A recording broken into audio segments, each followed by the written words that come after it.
Hey everyone, I just want to give you a quick update here.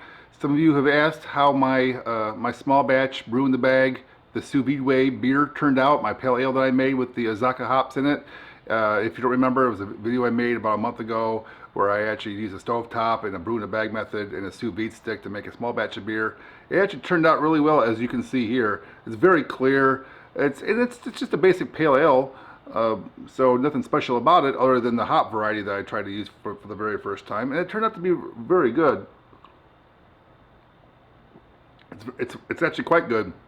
So good, in fact, is that I had a family party here over the weekend, and everyone was drinking the beer, and since it was a small batch, it was less than 2 gallons, I was worried I wouldn't have any beer left to show you here today. Well, this may be the very last beer I can get out of that little keg. So good timing, good luck that I still had some left to show you. So there you go, alright? So other than that, I'll see y'all next time. Thanks for watching. Be sure to check out other videos on my YouTube channel, and don't forget to subscribe.